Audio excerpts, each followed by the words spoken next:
오늘 무엇으로 구원하리까라는 주제를 가지고 여러분과 함께 하나님 말씀 상고하도록 하겠습니다. 그 옛적 사사시대에 하나님께서 이스라엘을 미디안의 손에서 구원해내라고 하시는 사명을 주실 때 기드온은 자기 집안은 이스라엘 12지파 중에 가장 적은 지파에 속하고 자신도 그 가족들 중에 가장 연약하고 보잘것없는 낮은 위치에 있는데 어떻게 8년 동안이나 속국으로 억압받고 있었던 이스라엘을 그 미디안의 손에서 구원해낼 수 있을까? 여러 가지 문제를 생각해 볼 때 기드온은 상당히 자신감이 없었습니다. 자기가 이스라엘 백성들을 미디안의 손에서 건져낼 수 있을 만한 능력을 가진 것도 아니고 리더십이 있는 것도 아니고 어떤 면을 봐도 자기는 너무나도 적임자가 아니다는 생각이 들었습니다. 하나님께서 끝까지 함께 하신다는 걸 뭔가 정표를 통해서 좀 알게 해달라고 말이죠. 그래서 하나님께서는 기드온에게 믿을 만한 몇몇 가지 증거들을 보여주십니다. 그제서야 기드온이 하나님의 뜻에 순종하게 되는데 내가 무엇으로 이스라엘 백성들을 구원하리까 하니까 하나님께서 하신 말씀이 바로 내가 있지 않느냐. 답은 오직 하나님이셨습니다. 내가 있지 않느냐. 내가 이 일에 너를 돕겠다고 했고 이스라엘을 구원하겠다고 했는데 그 외에 다른 도구가 무엇이 필요하며 그 외에 다른 사람이 누가 더 필요하냐 말이죠. 우리는 믿음의 세계 속에 산다고 하면서도 항상 육적인 것을 많이 보고 살다가 보니까 육신에 속한 이 세계 속에서 뭔가 적합한 방법과 길을 찾으려고 노력을 합니다. 이 일은 하나님의 일을 한다고 하면서 말이죠. 바로 기드온이 그 같은 어떤 질문을 드렸을 때 하나님께서는 유명한 학자를 데려다가 그 사람의 어떤 지략을 통해서 이 복음을 이루라 이렇게 말씀하신 것도 아니고 또 하나님의 그 뜻을 이행하는 데 있어서 수천 수만 명의 사람이 필요하다 이렇게 말씀하신 것도 아니었고 하나님께서는 오직 내가 너와 함께하고 있지 않느냐. 우리가 비록 연약하고 부족한 어떤 인물들이라 할지라도 하나님께서는 그 연약한 자들을 통해서 강한 나라를 이기게 하시고 정복하게 하시는 이런 어떤 놀라운 역사들을 늘 대면할 때마다 하나님만큼은 절대 잊어버리지 않는 복음길, 우리의 신앙이 반드시 되어야 된다는 이 생각을 다시 한번 가져봅니다. 우리가 신앙의 길을 걸어가면서 다른 데서 답을 얻으려고 할 것이 아니라 항상 하나님 안에서 답을 찾을 수 있고 구할 수 있는 여러분과 제가 되도록 합시다. 사사기서 6장 15절의 말씀 보도록 하겠습니다. 기드온이 그에게 대답하되 주여 내가 무엇으로 이스라엘을 구원하리이까? 보소서 나의 집은 므낫세 중에 극히 약하고 자기 어떤 주변의 여러 가지 그 입장들을 얘기합니다. 나는 내 아비 집에 제일 작은 자니이다. 여호와께서 그에게 이르시되 내가 반드시 너와 함께 하리니 너가 미디안 사람 치기를 한 사람 치듯 하리라 하고 했습니다. 참 그 힘이 약한 지파에 속하는 그런 집안이고 그 중에서도 제일 힘이 없는 저인데 어찌하여 이스라엘 백성들을 미디안의 손에서 구원할 수 있다라고 말합니까? 우리는 언제나 기드온과 같은 이런 유사한 얘기를 많이 합니다. 하나님을 믿는다는 믿음을 갖고 있으면서도 하나님에 대한 생각보다는 우리 주위의 여건이 과연 든든한가? 아니면 우리 쪽이 열세인가? 이런 걸 자꾸 이렇게 생각하다가 보니까 하나님께서 명하신 일들은 우리 생각 뒷전으로 밀리는 경우가 많습니다. 하나님께서는 연약한 자들을 택해서 강한 나라를 물리치는 경우가 얼마나 많습니까? 백전 용장들도 감히 나서지 못한 그 자리에 군인으로도 내보내기에 어린 소년 다윗이 나가서 골리앗을 일격에 무너뜨리는 그 놀라운 일들이 결국은 전부 하나님 안에서 이루어지는 일이라는 것을 우리가 생각할 때 무엇으로 구원하리이까? 이 질문에는 답은 오직 하나님이십니다. 내가 다 승리하도록 하고 이스라엘을 다 구원시키겠다. 그러니 너는 내가 하라는 대로만 이스라엘 백성들에게 이 메시지만 전달만 하라고 했습니다. 3만 2천 명 이스라엘 군인들 가운데서 두려워 떠는 자들은 다 돌아가라. 그 말만 전하라 말이죠. 그 말을 전하니까 2만 2천 명이 떠나가고 10,000명이 남습니다. 10,000명 중에도 또 이 말을 전하라. 시냇가에 내려가서 물을 마시라. 그 중에 손으로 움켜서 물을 마신 사람 300명만 남고 나머지는 다 돌려보내라. 이 군사의 수를 가지고 이스라엘을 구원한 것도 아니고 어떤 신식 병장기를 가지고 미디안과 붙어서 승리하게 한 것도 아니었습니다. 기드온이 뭘 가지고 도대체 구원해야 되겠습니까? 내 손에 쥔 것도 없는데 무엇으로 구원하리이까? 그럴 때 하나님은 오직 나 여호와가 너와 함께 하고 있지 않느냐 말이죠. 우리도 어찌 보면 기드온이 그 당시에 미디안 군사 13만 5천을 바라봤던 그 10년과 똑같을 것입니다. 78억 인류 인생들에게 복음을 언제 어느 세월에 다 이룰 것인가? 하나님께서는 다른 걸 원치 않습니다. 하나님에 대한 믿음만 가지기를 바라고 있습니다. 그리고 나머지 일은 다 누가 하신다고요? 에스겔 34장 5절의 말씀 함께 보겠습니다. 목자가 없으므로 그것들이 흩어지며 흩어져서 모든 들짐승의 밥이 되었도다.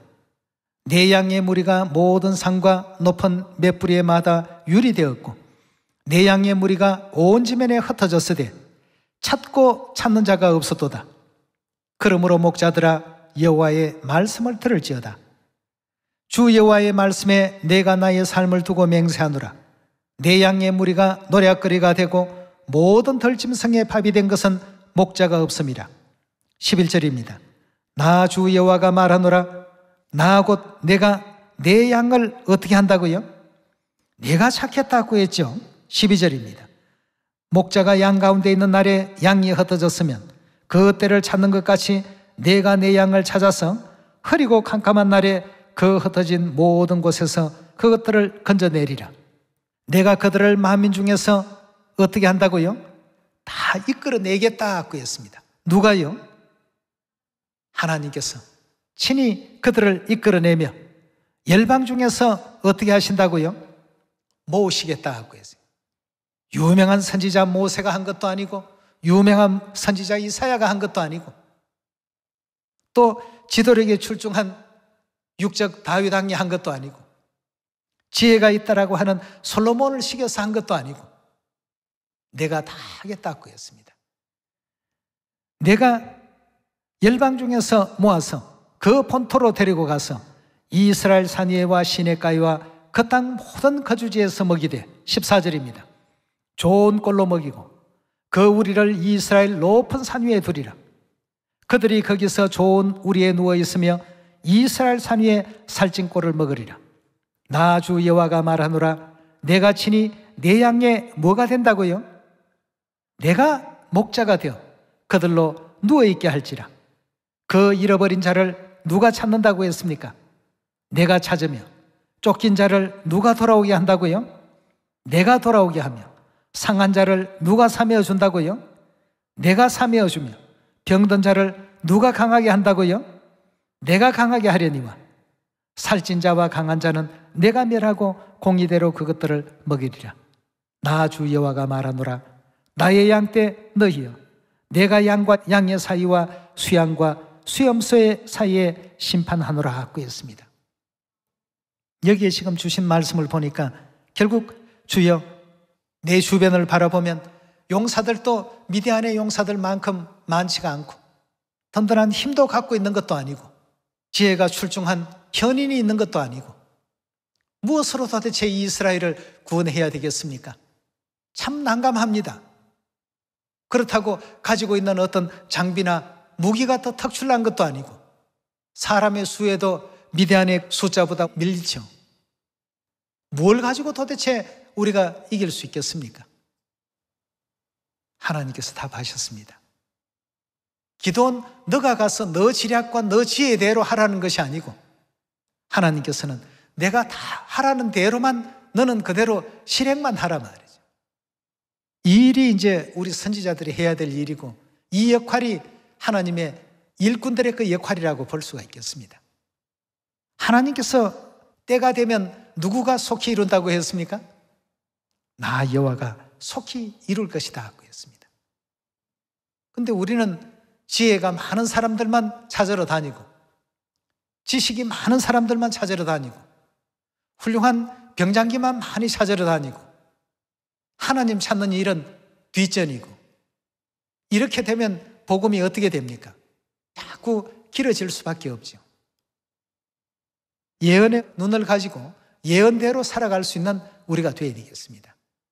이 모든 일은 전부 하나님께서 다 하시는 일인데, 그래서 순종이 제사보다 낫다는 말씀이 계시지 않습니까? 예. 32,000명 군대도 많으니까 줄이라고 하시면 줄여버려야 됩니다. 10,000명 남은 걸 가지고 그 숫자도 많으니까 줄이라고 하면 줄여야 됩니다.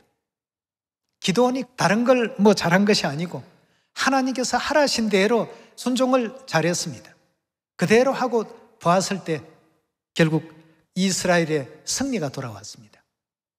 미디안의 군대들은 누구와 싸운 겁니까? 결과적으로 하나님과 싸운 것입니다. 그렇다면 그 승부의 결과는 반드시 하나님 쪽으로 승리가 이루어질 수 있지 않겠습니까? 그럼 이스라엘은 뭘 했는가? 하나님 시킨 대로만 움직였습니다.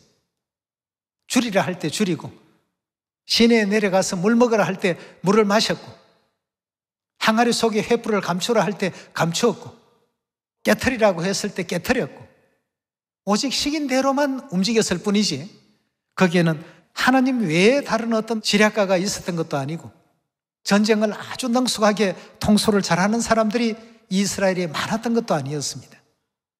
그래서 오늘에 드리고 싶은 말씀은, 항상 우리 복음에 있어서는, 이 믿음의 세계에 있어서는 항상 하나님께서 이 모든 역사를 진행해 가시니까, 그 진행해 가시는 그 과정에서 우리 자녀들에게 열심히 복음을 전하라 하면 열심히 전하면 됩니다. 이사야 41장 10절의 말씀 함께 보겠습니다. 두려워 말라, 내가 너와 함께함이라. 놀라지 말라, 나는 내 하나님이 됨이라. 내가 너를 굳세게 하리라. 참으로 너를 도와주리라. 참으로 나의 의로운 오른손으로 너를 붙들리라. 보라, 내게 노하던 자들이 수치와 욕을 당할 것이요, 너와 다투던 자들이 아무것도 아닌 것 같이 될 것이며 멸망할 것이라. 내가 찾아도 너와 싸우던 자들을 만나지 못할 것이요, 너를 치는 자들은 아무것도 아닌 것 같이, 허무한 것 같이 되리니, 이는 나 여호와 너의 하나님이 내 오른손을 붙들고 내게 이르기를 두려워 말라, 내가 너를 도우리라 할 것임이니라 그랬습니다.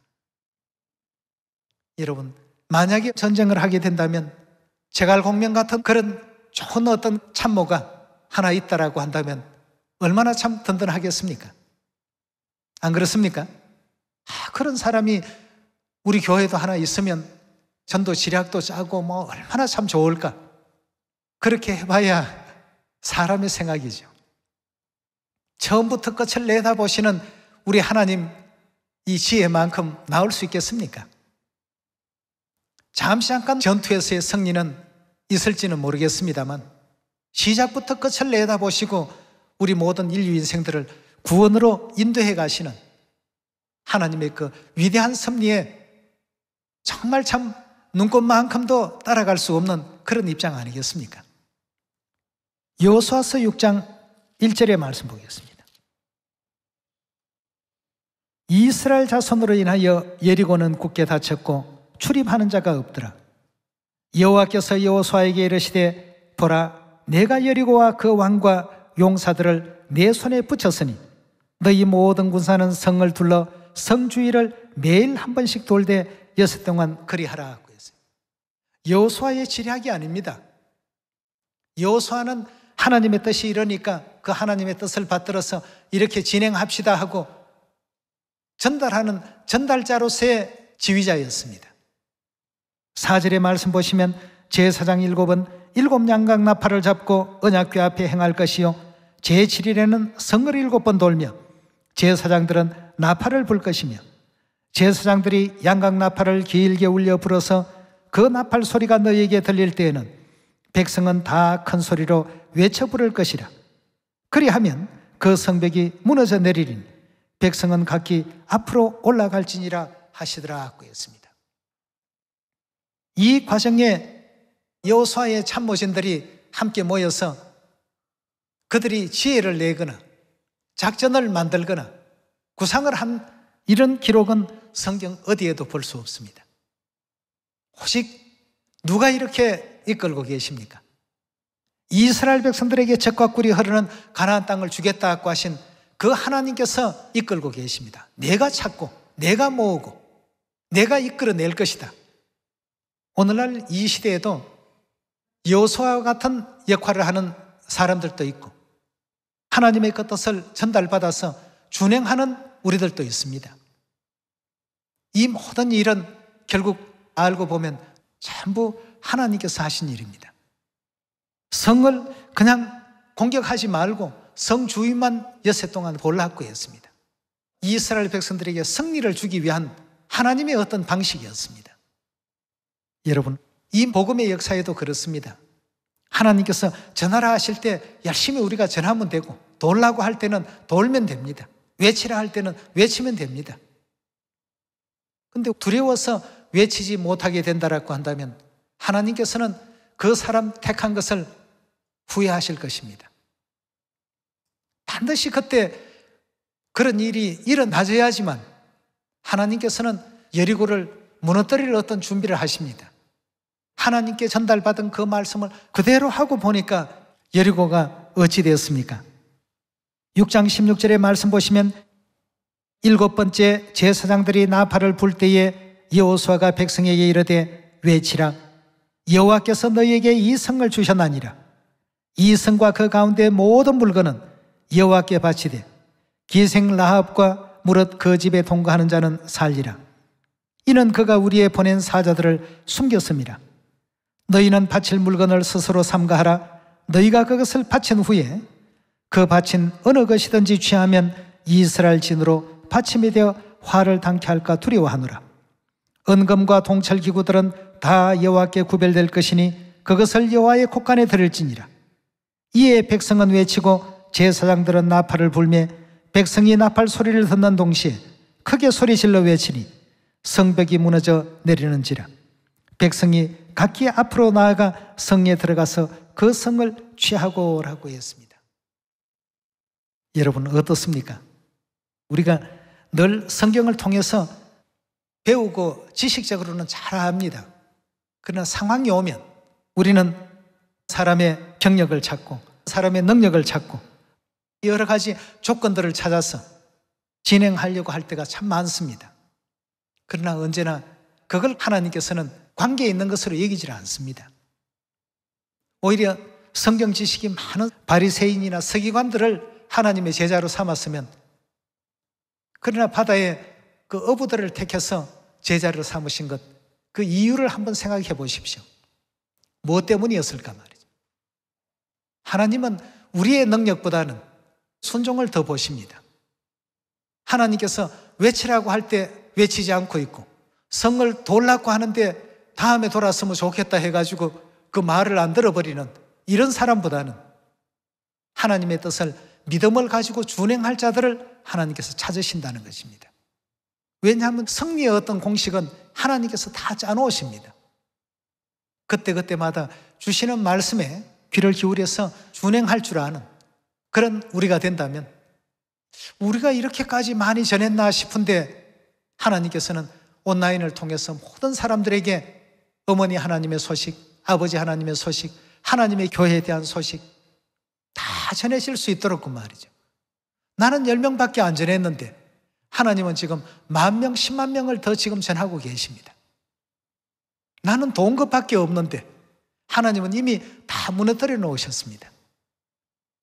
그런 역사의 그 중심에 언제나 하나님이 계신다는 것과 또 하나님께서는 사람의 어떤 경력이나 능력이나 지식이나 이런 걸 가지고 제자를 삼는 것이 아니라 믿음 가진 사람을 찾고 계십니다. 노아와 같은 믿음을 가진 사람, 아브라함과 같은 믿음을 가진 사람, 이런 사람을 다 찾아서 복음의 대업을 완수하시고자 하시니까 여러분도 항상 하나님 말씀에 귀 기울여서 그 말씀대로만 준행할 줄 아는 그런 믿음의 자녀들이 다 되어주시기를 부탁을 드리겠습니다. 출애굽기 17장 말씀 하나 더 찾읍시다. 8절의 말씀 보시면 때에 아말렉이 이르러 이스라엘과 르비딤에서 싸우니라. 모세가 여호수아에게 이르되 우리를 위하여 사람들을 택하여 나가서 아말렉과 싸우라. 내일 내가 하나님의 지팡이를 손에 잡고 산꼭대기에 서리라. 여호수아가 모세의 말대로 행하여 아말렉과 싸우고 모세와 아론과 훌은 산꼭대기에 올라가서 모세가 손을 들면 누가 이긴다고요? 이스라엘이 이기고, 전쟁터에서 칼을 가지고 휘두르는 사람의 능력에 전쟁의 성패가 달린 겁니까? 아니면 산꼭대기에서 팔을 들고 내리는 모세에 의해서 이루어지는 일입니까? 모세가 손을 들고 있기만 한다면 이스라엘은 언제나 이길 수밖에 없는 결과가 되고, 손을 내리고 있으면 아무리 제갈공명이 가더라도 승리가 있을 수가 없는 전투가 되고 마는 것입니다. 이런 것을 보면 모든 힘의 근원이 어디에서 오는가를 우리는 다시 한번 생각해 볼 필요가 있겠습니다. 그리고 왜 우리가 믿음을 가져야 되고, 왜 우리가 하나님 말씀에 더하지도 말고 빼지도 않고 순종의 도를 또 살아야 되는가를 이런 데서 우리가 잘 찾아볼 수가 있지 않겠느냐는 것입니다. 내가 무엇으로 이 이스라엘을 다 구원하오리까? 나는 능력도 모자라고 힘도 없고 그렇다고 재력이 있는 것도 아니고 남들보다 특별한 사람이 아닌데 하나님께서 저를 선택했습니까? 하나님 다른 걸 보시고 선택한 것이 아닙니다. 기도원의 믿음을 보고 선택한 것이죠. 오늘날 이 시대에도 78억 인류 인생들에게 복음을 다 전파해야 된다. 전하는 것은 하나님께서 전하십니다. 물론 우리 자녀들의 입술을 통해서 전해지는 방법도 있고, 자녀들이 다 못하니까 인터넷이라는 이와 같은 IT 쪽을, 과학을 발전시켜 놓기도 하시고 말이에요. 우리가 보면 과학자들에 의해서 과학이 발전된 것 같습니다만 결국은 하나님의 그 구원 사역을 위해서 사람들에게 하나님께서 지혜와 학식을 그 시대마다 열어주신 것 아니겠습니까? 하나님께서 만약 아브라함 시대에 오늘날과 같은 지혜와 지식을 다 열어주셨다면 우리는 오늘날 이런 기회를 만날 수가 없습니다. 아버지 하나님 만나고 어머니 하나님을 만날 수 있는 기회도 없었고, 또 여호수아나 기드온이나 또 모세와 같은 이런 어떤 기록들도 맛보지 못하고 그냥 영원히 죽을 수밖에 없는 그런 세계로 내려갈 수밖에 없는 이런 입장이 되지 않았겠습니까? 하나님께서는 오늘날 우리에게 이 모든 은혜를 주시기 위해서 이 시대에 급격하게 과학을 발전시키시고 전 세계 만민들에게 신속하게 복음이 다 전파될 수 있는 환경과 여건을 하나님께서 다 만들어 놓으셨습니다. 지금은 미국에서 하는 일 실시간으로 한국에서 다 볼 수 있고 들을 수 있고 뉴스 소식 다 알 수 있습니다. 안 가봐도 다 알 수 있는 이런 세계를 지금 만들어 놓으셨습니다. 내가 무엇으로 할 수 있사오리까? 나는 못하지만 우리 하나님은 다 하십니다. 다 하시는 하나님께서 우리에게 일러주신 방편대로 그 모든 내용대로 우리가 또 진행하게 될 때 이 복음의 역사도 사마리아 땅끝까지 하루속히 다 전파되리라는 확신이 들지 않습니까? 12절에 우리 계속 봅니다. 모세 팔이 피곤하며 그들이 돌을 가져다가 모세 아래 놓아서 그로 그 위에 앉게 하고 아론과 훌이 하나는 이 편에 하나는 저 편에서 모세의 손을 붙들어 올렸더니 그 손이 해가 지도록 내려오지 아니한지라. 여호수아가 칼날로 아말렉과 그 백성을 쳐서 파하니라. 여호와께서 모세에게 이르시되 이것을 책에 기록하여 기념하게 하고 여호수아의 귀에 외워 들리라. 잊지 말라는 뜻 아니겠습니까? 내가 아말렉을 도말하여 천하에서 기억함이 없게 하리라. 모세가 단을 쌓고 그 이름을 여호와 니시라 하고 가로되 여호와께서 맹세하시기를 여호와가 아말렉으로 더불어 대대로 싸우리라 하셨다 하였더라 하고 했습니다. 우리 사람이 살아가는 모든 과정은 사람과 사람 사이의 어떤 관계로서 어떤 일의 결과물이 나오는 줄로 생각합니다만 실상은 영의 세계에 이미 하나님께서 승리해 놓으시는 어떤 승리의 그 공식이 있기 때문에 이 지상에 있는 인류 인생들에게 그렇게 하라고만 지시만 하십니다. 그대로만 따라가면 틀림없이 하나님 정해놓으신 결과대로 그대로 나옵니다. 그러나 거기에 불순종하고 제 생각을 집어넣고 임의대로 해버리니까 다른 더 순종을 잘하는 사람이 그 자리에 있게 됨으로 말미암아서 비로소 하나님께서 원하시는 그 결과를 얻을 수 있게 되는 것입니다. 그래서 하나님 믿는 사람들은 어떻게 이렇게 배움도 부족하고 또 부족한 사람들만 많으냐? 이 초대교회 당시에 그런 지적이 있었던 모양입니다. 그러니 사도 바울이 거기에 대해서 답을 하죠. 하나님의 부르심을 보라 말이죠. 우리 형제 자매들 중에 지혜 좋은 자가 많지 않고 문벌 좋은 자가 많지 않고 물질을 많이 가진 자가 많지 않고 왜 하나님께서 그런 자들을 택했겠느냐? 이는 힘의 근원이 하나님에게 있다는 사실을 약한 자들을 통해서 하나님께서 드러내시고자 함이로다 하는 이 말씀 기억나시죠? 이 땅에 불리한 조건 속에 우리가 비록 놓여 있다 할지라도 그 불리한 것을 오히려 더 위대하게 만들어 버리시는 이가 하나님이십니다.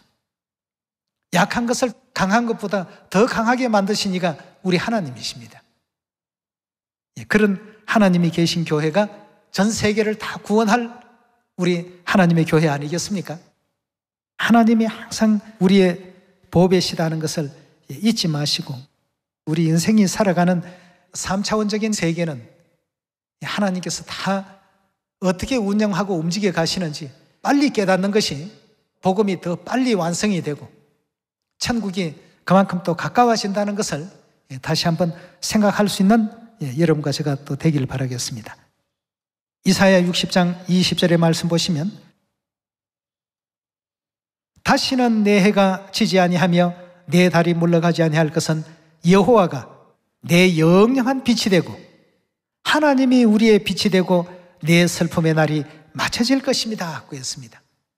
슬픔의 날이 맞춰지게 되는 그날에 이제 우리는 하늘 천사 세계에서 영원한 기쁨과 즐거움 속에 날마다 또 새롭게 창조되는 그 기쁨 가운데서 하나님과 더불어서 영영세세토록 영생과 복락을 누릴 그런 시간이 도래하게 되는 것이죠.